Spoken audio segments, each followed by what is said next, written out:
Hi, my name is Arjun Chaudhary and welcome to Energize, the Tech Revolution. Today we have a very special guest amongst us. Kush Sutaria is a seasoned battery engineer with over 5 years of expertise in lithium-ion technology. With a background in aeronautical engineering, his career has included innovative projects like solar-powered aircraft and commercial spacecraft. Now serving as a senior applications engineer for Lithium, a leading battery OEM, Kush is dedicated to advancing battery energy storage systems in the renewable energy sector. He also writes for Intercalation Station, an online newsletter exploring the ever-evolving world of batteries. Outside of work, Kush is a private pilot who enjoys soccer and hiking. Welcome to the show, Kush. Hey Arjun, thanks for having me. Yeah, it should be fun. This is my first time on a podcast, and so looking forward to it. Yeah, likewise. So, Kush, let's start off by learning a little bit about your educational journey. Now, you have a master's in aeronautical engineering and then you pursued a battery MBA. Would love to learn what got you excited about aeronautical engineering and would love to learn more about the battery MBA program. Yeah, in terms of kind of aeronautical engineering, from a young age, I've always been kind of interested in spacecraft and aircraft. Um, I used to love space and used to love, amateur astronomy with telescopes. And then in school, I started taking flying lessons because I lived right around the corner from a local airport. And so I worked towards getting my pilot's license, and then I thought, actually, I'm really interested in how these things work. Um, I was pretty good at maths and physics, and so engineering and aeronautical engineering just seemed like a really good path. Um, and then, working within aeronautics in my first job with Airbus, we were working on a solar electric aircraft. And so this aircraft had solar panels and batteries. And so I started off there in the flight test department, actually flying the unmanned aircraft because I had my pilot's license. And then there was a need for people to be trained on how to test our battery system and become experts on that. And so I got involved with that, found it really interested, and kind of just wanted to learn more about it. And I knew that batteries were a huge field with EVs and renewable energy. And so I learned more about it, and slowly my career just grew into becoming, battery focused. Um, the battery MBA was something I came across online. Um, it was really one of the only dedicated courses that I could find about batteries and to develop myself professionally and learn about the entire battery supply chain, not just the engineering. Um, and so that was a great place to be able to meet people in the industries. It's an online course over the course of I can't remember however many months, but it's nice because it's remote, so you can fit it around a work schedule. Um, and you get to network with other people in the industry who I'm, still in contact with, still keeping up to date and, seeing what they're doing in the battery industry. So that's kind of how I got into batteries, and that's where my education fit into it. Oh, that's great to hear, Kush. What was the name of the institution where you took this battery MBA from? It was the name of the institution is Battery Associates. And now I actually believe that they do a wide variety of battery related courses. They still do the Battery MBA, which I think is kind of the flagship program. Um, but they host a number of courses now, and there's a lot of networking and alumni events even after the course. So there's a lot of roundtables, industry discussions. So it's not just a one and done. You can carry on being a part of that organization even after you've graduated from the course. So that's really nice as well. That's great to hear. I'm glad that such a program exists. Now let's dive into your professional journey. For the majority of your professional journey, Kush, you've worked with batteries, been a battery engineer. Now, could you share what exactly does a battery engineer do? And would also love to learn more about your specific role in your current company, Hythium, and more about Hythium as an organization as well. Yeah, so I think, battery engineering is, can be, there's a lot of different roles, within batteries. For example, I started off at Airbus doing a lot of testing of batteries. So, working with our suppliers to do acceptance tests, qualification tests, were the batteries meeting our requirements, and then also working on future roadmap development. And then in my next role with Axiom Space, I ended up doing a lot of design work, design and manufacture of battery packs, modules, working with NASA on safety requirements, working with suppliers. And so battery engineering can be a pretty uh, wide role. There's a lot of different aspects to it. Right from the engineers and the researchers who actually develop the battery chemistry. So they're the ones doing the fundamental research, developing chemistries with higher energy density or potentially that are safer. Then you have people who design the actual battery modules. So they take the cells, they put them into modules, they make sure everything connects together safely. They develop the control systems to go along with that. So BMS, battery management systems, is kind of a whole discipline on its own. How do you balance all these batteries? How do you control them? How do you make sure you operate the battery within its limits? So that's really another role. And then, along with engineering, you have project management. You have kind of business operations, procurement, working with suppliers. There's a whole sort of ecosystem that goes around it. Um, and so I come from an engineering background, and now what I do is I work in applications engineering for Hythium. So what I do is I work with our customers, who can be energy project developers, IPPs, utilities. Um, we work to understand their requirements and teach them about what our battery systems do. And we do the conceptual design of these battery projects so that it meets the customer's requirements. And basically support the customer all the way from our initial conversations and helping them learn about battery technology and what we can provide them, all the way through to designing these systems, installing them, and really supporting the customer from the start all the way through to execution. So it's a very customer-facing role, and it's a nice blend, I think, of engineering and sales and business development. And so that's what I do now. But yeah, there's a real wide array of roles within batteries, from engineering, really every single role in a company you can think of, from legal to HR. It's all a part of that battery supply chain. That's great to hear that the world of battery has scope for many function roles, and your specific role has a lot of facets. Now, in terms of Hythium, like how many offices are there for Hythium, and where are they located? Yeah, so we have a pretty big presence across the world. Our headquarters is in Xiamen, China. And in China, we have a number of manufacturing facilities. We build cells, modules, and DC block containers in Xiamen, but we also have a factory in Chongqing, in Nantong. We're building a US factory here in Dallas, Texas. But we have an office in Fremont, California, in New York.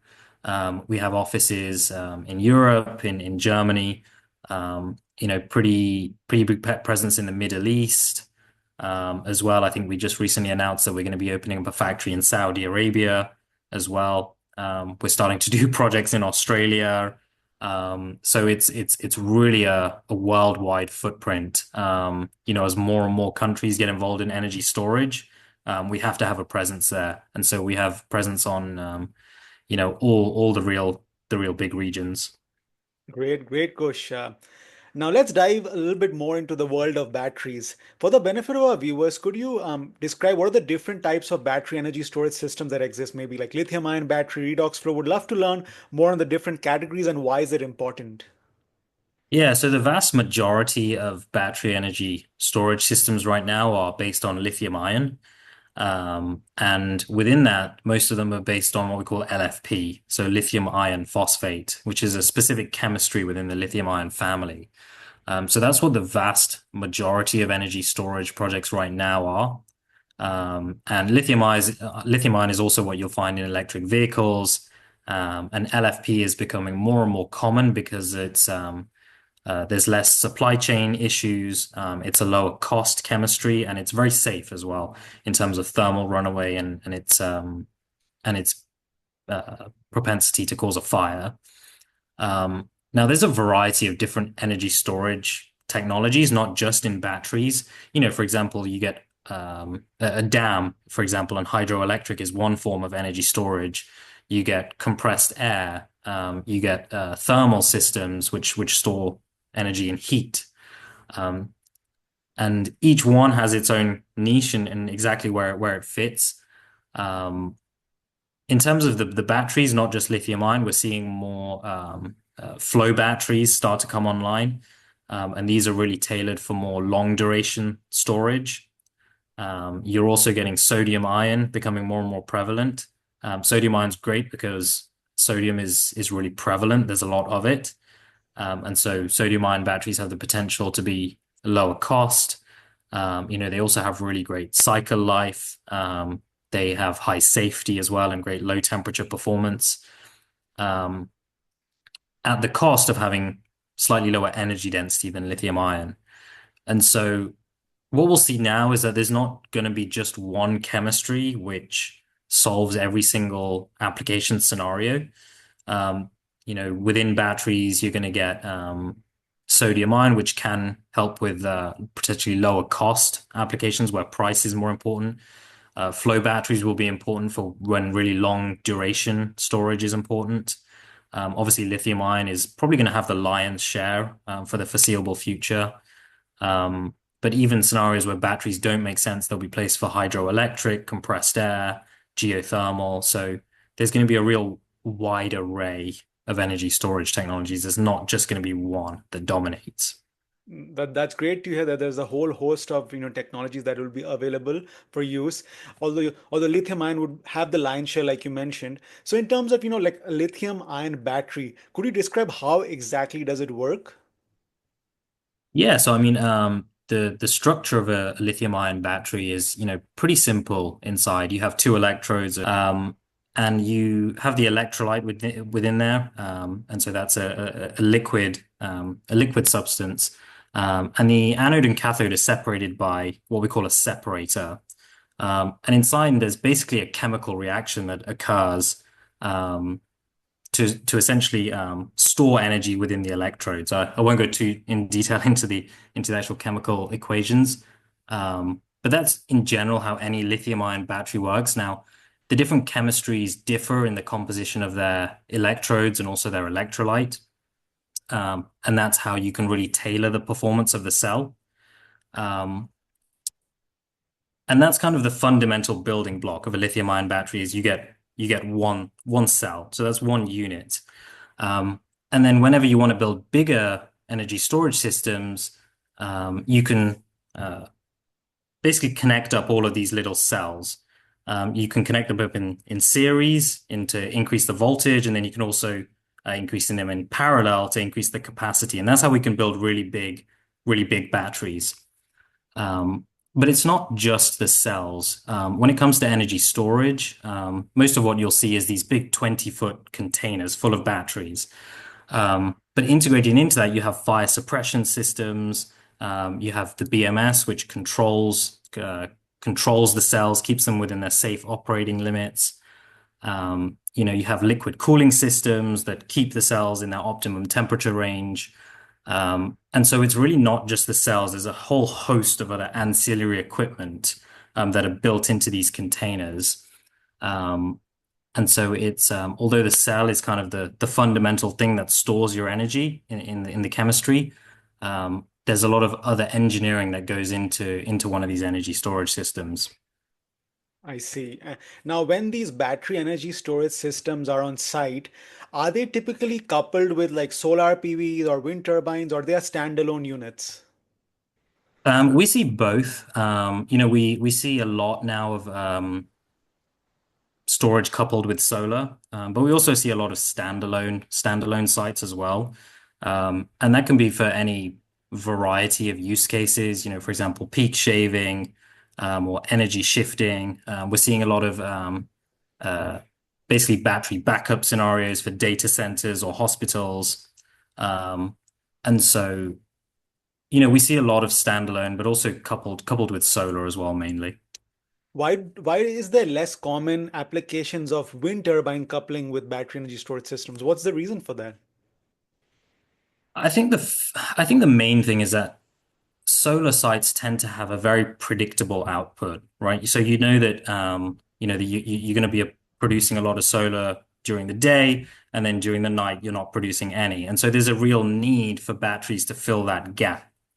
and really shift any excess energy from the daytime to the nighttime. And so there's a very predictable profile there.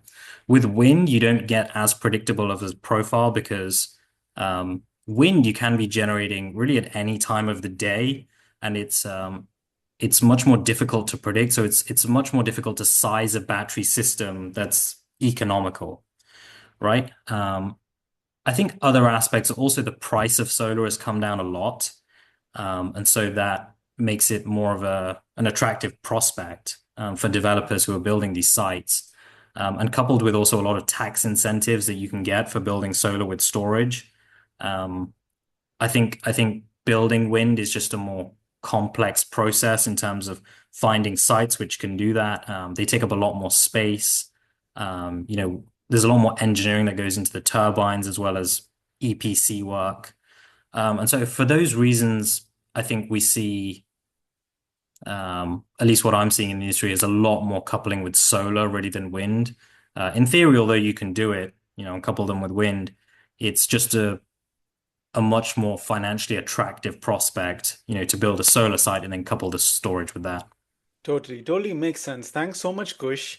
Now let's take the example of, let's say, a customer comes to your company and makes a purchase order and orders a battery energy storage system. What does the end-to-end process look like from the day they ordered the battery energy storage system till day one of operation on site? Like how long is that process? What does it involve? And how complicated is the permitting for battery energy storage systems? Yeah, so I mean it's a pretty long process, from the start to finish. You're talking of a multi-year process for a developer to build one of these battery energy storage systems. And the permitting often is the longest part of that. Getting into the queue for getting interconnections to the grid is now, I think the wait time is in the years. And so, often, although I'm not on the developer side, developers will start by trying to find a site that has an interconnection, that has the land available, um, looking for volatility in prices, if they're doing merchant trading, or somewhere where they can set up a PPA. And then once they've got a site, in mind or on a kind of an attractive use case, um, that's when they'll come to us and we'll start the process, from a supplier standpoint. So that'll be initial meetings with customers, helping them to understand the product, helping to understand its capabilities, not just in terms of what the product can do, but also in service, maintenance, warranties. Um, they'll provide us a kind of a list of requirements, and we'll go ahead and we'll do a conceptual design of a site. And that has a bunch of assumptions built into it. But based on that, we know how many batteries we need, how many inverters, and we can start to quote on that. And often this will be a pretty long RFP process. So the developers will go to multiple suppliers, and get multiple bids, and then they'll evaluate them based on price, based on capabilities of the technology, how well the service organizations are set up. They'll do factory audits, and it's a real process. And they're looking for a partner that they can trust to supply these batteries because they're going to be working with the supplier for, maybe up to 25 years. And so they really want to get that decision right, and they're spending a lot of money to do it. And once that kind of decision has been made as to who they're going with on a supplier standpoint, that's when we'll enter into the contracting again, which can be a long process, and it's a back and forth of negotiations and redlining. And I think one thing to note here as well is that we as Hythium, we manufacture the batteries as well. But now what more and more suppliers are doing is providing a full AC solution. So they'll provide batteries, they'll also provide the inverters and also the EMS, which is the energy management system. So that's the software that controls everything and connects everything up together. And so it might not just be Hythium as the supplier. We may need to work with the PCS manufacturers, the EMS manufacturers, and bring them in as well for the contract negotiations. And kind of once that's finalized is when we kind of kick into project execution. And so, the factories will ramp up to, start pumping out batteries. And depending on the size of the order, that can take, maybe 3 or 4 months from the time that the factories start to the point where they're built and we're actually delivering them on site in the US. Um, then the project owner will hire what we call an EPC company. So they're the kind of general contractor. They'll do the majority of the design work and also kind of the installation um, to actually build the site. So that can start before the batteries are delivered. They'll start work on the foundations, laying all the cabling. Batteries will arrive on site. In Hythium's case, we'll come and we'll do the commissioning of the system. And we'll do the cold commissioning, and then we'll work with all the different parties to do the hot commissioning of the system. And that all that kind of culminates in what we call the COD. So that's the commercial operation date. So that's when everything is in place, everything is built. Um, and often that'll come with certain tests that are carried out, for example, capacity tests. Um, there may be tests that they have to comply with, for example, to connect into, if it's a project in Texas, there'll be certain tests to meet ERCOT standards. And once the project is past all of those tests and is ready to enter commercial operation, that's what we call the COD. Um, and so it's a very long process. Um, and we as the battery supplier, we're there throughout, right from the start all the way to the finish. And then obviously we'll support the customer, throughout the lifetime of the project because we may be providing maintenance services, under a warranty. And these projects can have lifetimes of Hythium provides up to a 25-year warranty. So these are pretty long projects. And so we're developing pretty deep relationships with these customers because these are really long-term projects. And so that's a quick overview of the whole process. It's a long process and it involves a lot of different parties. Um, and also just because the scale of these projects is getting larger and larger. Every year we're seeing bigger and bigger projects, coming up, it was starting off at a few hundred and then we are getting closer to a gigawatt hour. Now we're seeing projects which are multiple gigawatt hours. And so these projects are only getting bigger and bigger, but the expertise in the industry is growing now. And so the um, sort of the timeline for these projects is starting to shrink as everyone's expertise gets more and more. The EPCs have done this more, so we are getting rid of some of those initial teething problems. Um, and the more projects we do, the slicker everyone gets. For sure, there's a lot of moving parts in the battery Yeah. manufacturing delivery process for sure. So the lifespan of these battery energy storage systems are 25 years then?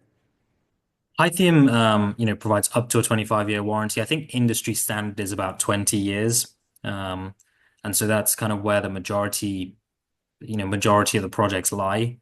Um, but there's becoming an increasing demand for having projects with longer lifetimes, 25 years, even pushing towards 30 years now. Everyone wants to increase the lifespan just to, as a financial asset, the longer you can stretch out these lifetimes, the more attractive of a prospect it becomes. Um, and so we're seeing longer and longer lifetimes be requested. Absolutely. Makes sense. Now, let's get into the operation side of things. So let's say the battery energy storage system has started operating. What sort of maintenance activity goes, during the operations phase? And also, are there any challenges, whether it's related to noise or any environmental concerns? Would love to learn more about that.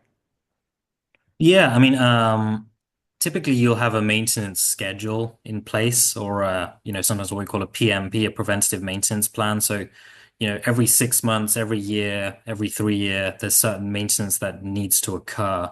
And generally, it's not really for the battery cells. It's mainly for everything else that I was talking about in that DC block. So this will be everything from just visual inspections of the container for any damage.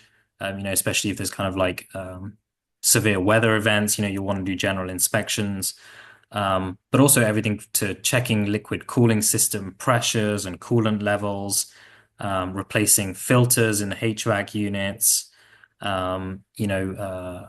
potentially, there may be maintenance that needs to be done on certain sensors like smoke sensors, heat sensors, gas sensors. every so often. And so um, really every part of that kind of ancillary equipment needs to be services or inspected at some level of intervals. Um, and it also depends on the kind of environment that these batteries are in, right? So for example, if we're in a desert environment, um, that you may want to conduct maintenance more regularly just because there's you know the damage that dust can cause may mean filters need to be replaced more often. And so it's also a case of what kind of environmental conditions are they exposed to. Um, you mentioned noise as kind of one factor, and noise is becoming a a bigger issue, I would say, in the industry. A lot of that we try and tackle before the project is designed and constructed. We do the developers will do noise studies to try and the main components that are generating noise are, for example, the PCS, and also the batteries have, as I mentioned, the liquid cooling system and HVACs. And so there'll be a lot of modeling done initially to try and find out how much noise is going to impact the surrounding areas and the local communities.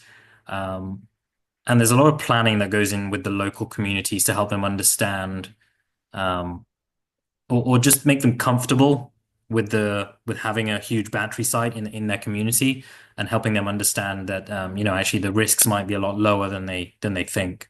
But noise is one part of that, and if those studies come out and say actually the noise is higher than ideal, a lot of battery and PCS manufacturers now manufacture noise reduction devices. So these might be kind of bolt-on kits that are essentially act as like mufflers to reduce the noise. You can put walls up around the sites to block some of the noise. Um, or it may be a case of operating the site differently, um, uh, maybe not running up to kind of full power during certain times of the day, um, or potentially just running it in different operational scenarios. And so that's something that we would try and tackle early on in the process. Um, just because you don't want to build a battery site and then figure out that, oh, it's actually producing way too much noise. And it's something that's much more difficult to correct after the fact than if you just planned it in your design. Um, but yeah, noise is becoming a bigger and bigger issue in the industry. I see, Kush. You had mentioned that it depends what kind of environment the battery is in, and depending on that, the maintenance schedule is formulated. What is the typical temperature range in these batteries are rated to operate in, the low and the high? Yeah, they're designed to operate in a pretty wide operating temperature range. For example, the lithium container is designed for -30 to +55 degrees C.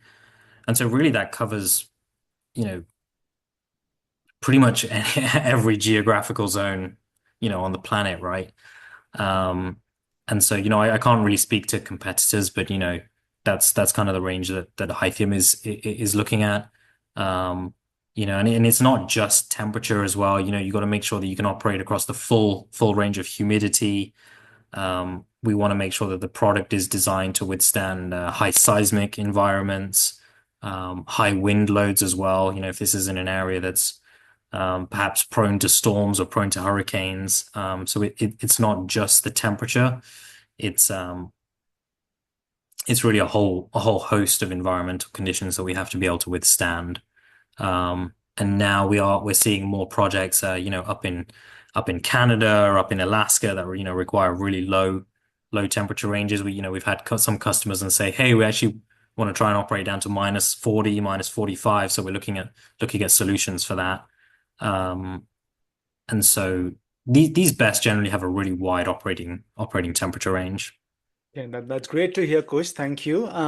Now, this podcast would not be complete with us talking about artificial intelligence.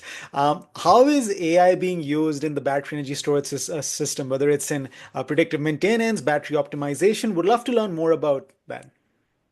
Yeah, I think one area that AI is used a lot is actually in kind of new material development for batteries and looking for new chemistries. And so it can really speed up the process. Um, when you're able to run these simulations with AI, you can find new materials and new chemistries which have the potential to be, great for batteries. And so that really speeds up the research cycle in being able to develop new chemistries. So I think that's one really promising area. Another you said is kind of operations of batteries. So these batteries collect a lot of data. We have a lot of temperature sensors, a lot of voltage sensors. And so, the AI algorithms can take all of this information and figure out how to operate the batteries most effectively, to minimize degradation, for example. Or what we've seen a lot of is using AI to look at the market and to forecast pricing trends, and then use the battery to dispatch the battery in the way that it feels is going to be most optimal for making money. Um, and so that is kind of an art in itself, and that's where kind of the AI can come in, um, using the AI for asset management, really. So predicting what it thinks those pricing trends are going to be, and then tailoring the battery dispatch when it charges and when it discharges to try and make the most of that volatility. Um, and then, yeah, I think in preventative maintenance as well, you're taking all of that information from temperatures and from voltages.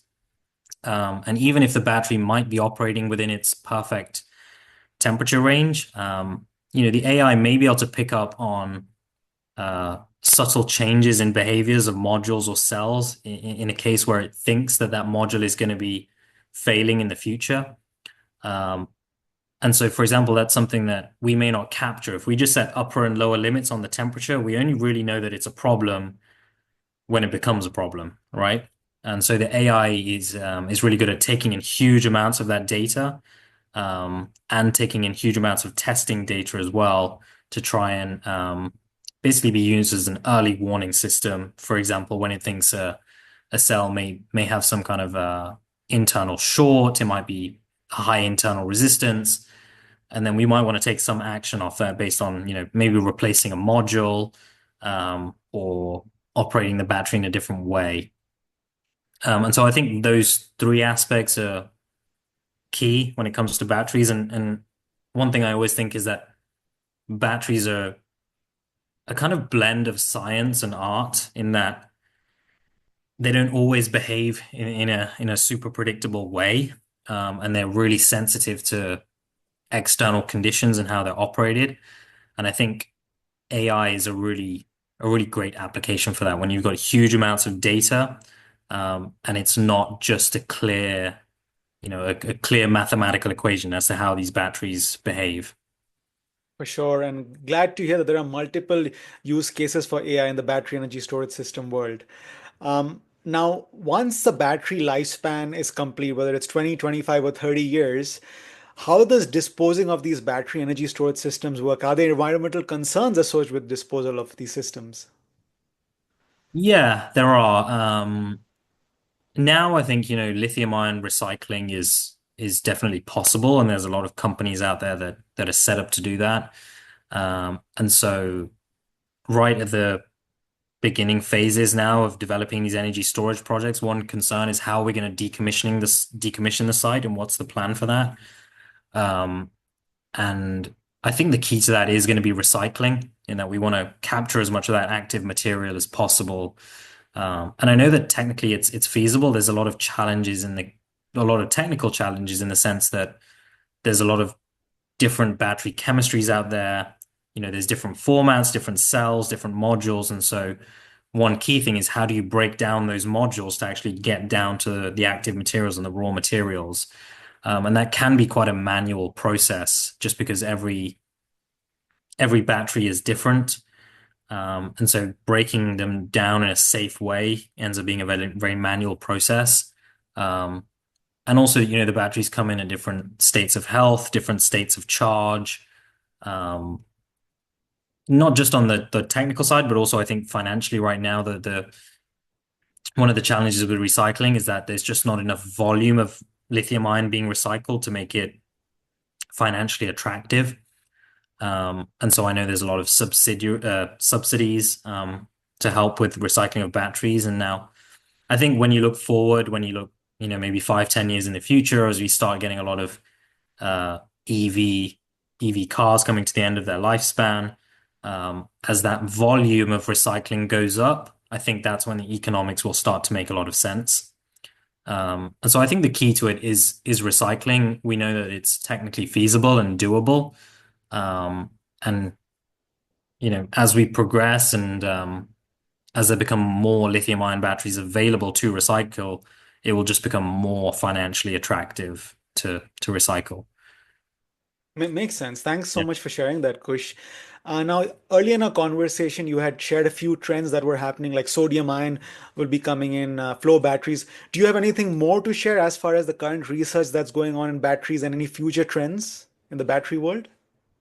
Yeah, I think, sodium ion is really promising. I think one of the great things about it is that from a manufacturing perspective, it's similar to lithium ion. And so you can repurpose those same factory lines to produce sodium ion.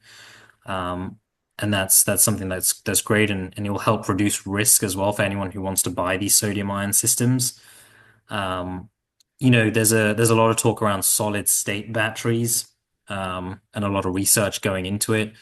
Um, I'm not sure how far we are from real commercialization of that. I know there's still kind of safety challenges with solid state batteries. Um, and so at least in energy storage, I don't think it's something that's going to be in the near term future at least, but it could be something that longer term is more promising. Um, I know there's some really exciting developments in kind of tailoring LFP chemistries. So I know there's lithium manganese iron phosphate now, which is basically introducing manganese to lithium iron phosphate. So that's increased the energy density, while kind of maintaining that base chemistry and that great supply chain that LFP has and all the benefits that come along with it. And so that's kind of like an incremental change that has potentially an easier route to market than a completely novel chemistry. So I think that's one really exciting thing.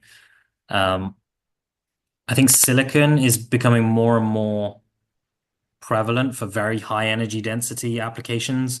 Having more silicon in the anodes means that the battery just has a very high energy density, and so I think that could be definitely promising for aviation. For electric aircraft, eVTOLs, for drones as well. The problem with silicon is the cycle count, so it doesn't last as long as a normal lithium-ion battery. But for those niche applications, then silicon, I think, is a really promising technology. Um, so I think those are some of the kind of big chemistries that I see being promising. I think that flow batteries have a really promising future in the sense that they do really well at long durations, because you can essentially decouple the energy of the system and the power of the system by storing the electrolyte in huge tanks. Um, and I think as the world shifts to more renewables, we'll want longer duration systems to be able to cover any gaps in supply and demand. And so I think flow batteries are really good for that. Um, Also on the safety front as well, because I know a lot of their electrolytes are aqueous based, and so it's the thermal runaway concern is not really there, although I think some of the other hazards are. So I think flow batteries are pretty promising. Um, but those I think are the major ones. I think you do have to be careful when it comes to new battery chemistries because everyone is promising the world. Um, and when there's so much money involved in these energy storage projects, there's not a huge appetite for risk, right? Or being the first one to do something new. And so I think incremental changes are really more realistic than trying to introduce these brand new novel chemistries, especially for the energy storage field. But yeah, there's a lot of exciting developments uh, coming up. In, in this, world of exciting developments in the battery field, who are the current major key players, like some companies in the battery energy storage system?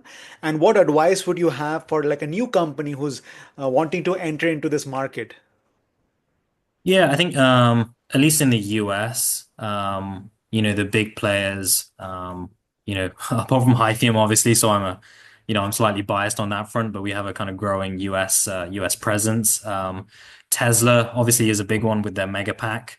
And I think for Tesla, the energy storage division is actually becoming their most profitable division, even more so than EVs. And so I know they're putting a lot of focus on that. But Tesla, Fluence is another big integrator. Sungrow, Powin. Um, those are some of the kind of the big players. I know CATL is facing a lot of challenges kind of with this geopolitical environment, especially kind of with the change in administration, um, and kind of perhaps a little bit of fear of some of the Chinese suppliers. That's why most of the big players now are investing heavily in US manufacturing. And so that'd probably be my advice for, for any companies in this market right now is I think to be competitive in the US market, you really do need to have some form of domestic manufacturing or a plan for that.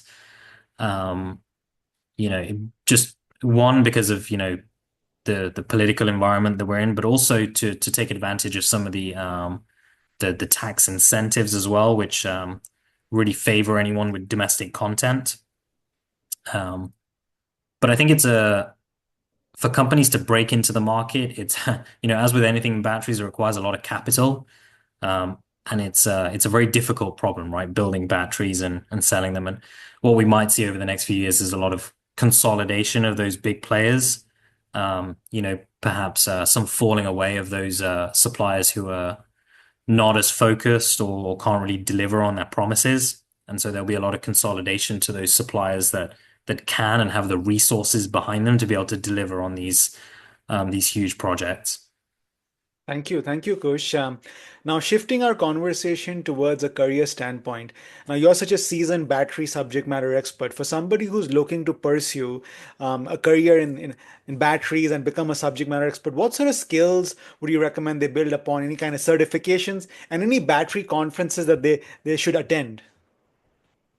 Yeah, I think the batteries are a rapidly changing field. And so you kind of really want to stay plugged into the news and stay up to date with not just the latest developments in technology, but also in market conditions, in policy, changes in government. How is that affecting things?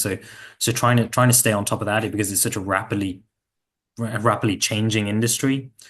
Um, in terms of conferences, RE Plus is a really big one, as well as ACP. Most of the big battery manufacturers are there, as well as everyone along that supply chain as well, right?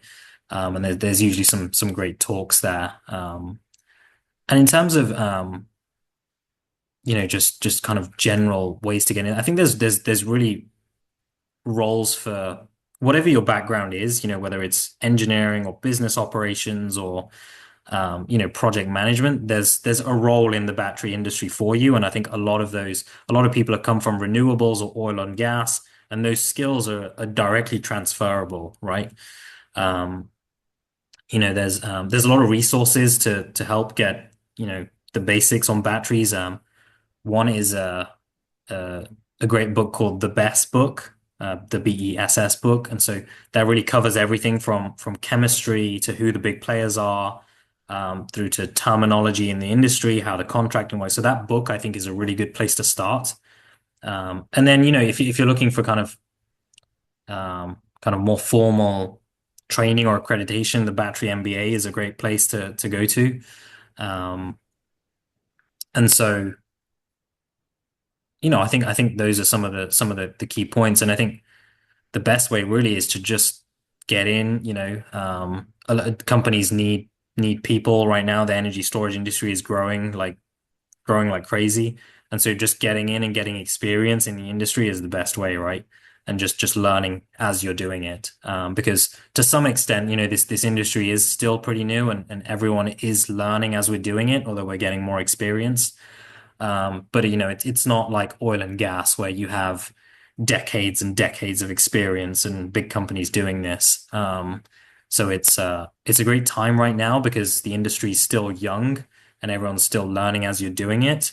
And so I think just experience is the best way to do it. And I think pretty much pretty much every company in energy storing is hiring like crazy right now. Very sound advice, Kush, and thanks for pointing our viewers to the relevant resources. I'm sure they'll be great, very valuable to them. So that concludes the formal portion of our interview for today, Kush. We like to end our podcast with a fun segment called a rapid fire, where our viewers and listeners get to learn a little bit more about the personal side of our guests. So as part of this rapid fire, I'll be asking you three quick questions. So are you ready? Yeah, let's do it. Great. So, firstly, as this is a tech podcast, would love to learn what's your favorite app or a hardware product that you enjoy using? Yeah, I think it would be an app. So I'm a private pilot. I like kind of flying on the weekends. And there's a great app that basically every pilot out there uses called ForeFlight. So it's kind of a one-stop shop for everything flying. So it's got everything on there that you need to plan your flights. Information on all the different airports, on weather. Kind of all the safety information. You can put your performance information of your airplane in.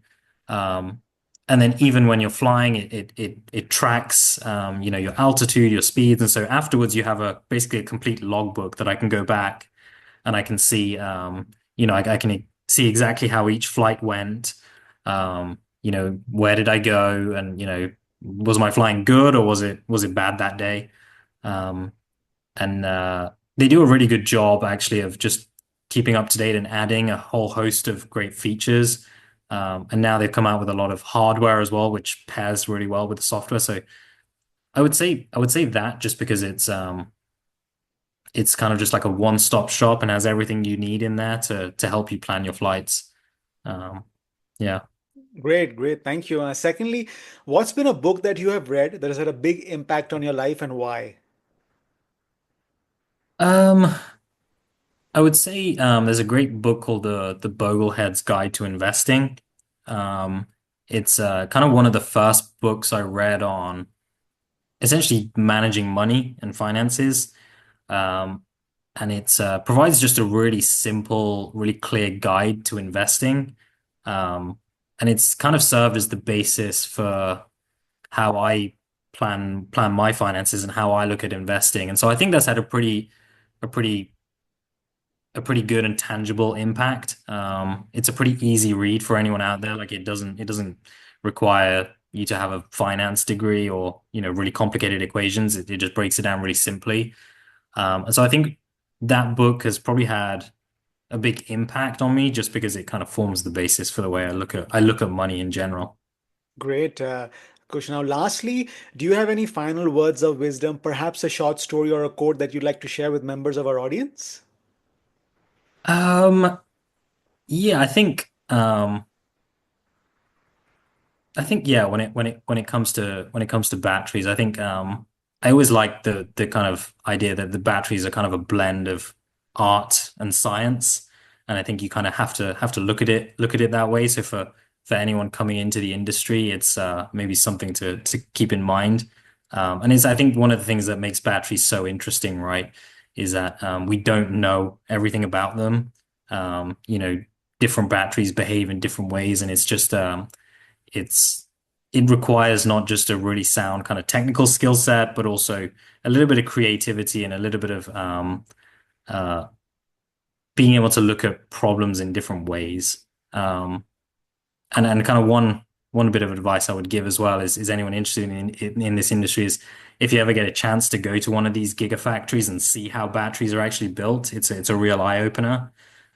Just the scale at which these factories are are built and how fast they pump out batteries, I think is like one of kind of the modern wonders of the engineering world is to just see how uh, on such an impressive scale these batteries are manufactured on such tight tolerances. If anyone ever gets a chance to go and see one of these gigafactories, I think it's really worth it. Thank you. Thank, So I would encourage anyone who can to go and do that. thank you, Kush. What is a gigafactory you'd recommend our viewers to go and have a look at? Yeah, I think that they're pretty hard to get access to, just because you either usually you have to be buying batteries in enough bulk, um, But I know a while back that Tesla was offering tours of their facility, but I'm not really sure if they do that anymore. But I know on YouTube there's a couple of great videos of I think someone went around a CATL factory and kind of filmed the portions that they were able to film. And so even if you're able to not get access to one of these, there's a lot of great videos on YouTube, um, and it's a real eye opener. For sure. I urge our viewers to go and check those YouTube videos out. Well, thank you so much, Kush. So that concludes the rapid fire interview for today. How can our viewers and listeners get in touch with you? Yeah, probably LinkedIn is the easiest way. Just for search for my name, Kush Sataria. Just connect with me and shoot me a message. You know, happy to talk anything batteries, really. I'm always up to connect and have a chat. So that's probably the easiest way. Great, Kush. Well, thank you so much, Kush, for being on our show today. It's been an absolute honor and pleasure having you. And thank you so much for sharing your subject matter expertise on batteries. From the team at Energize, wishing you and the entire team of Hythium lots of growth and lots of success. Thanks. Yeah, thank you for having me. It was a lot of fun, and I hope the listeners can get something of value from it. Absolutely. So there you have it, ladies and gentlemen, our episode for today. And remember, a greener future is in our hands. I'm Arjun Chaudhary.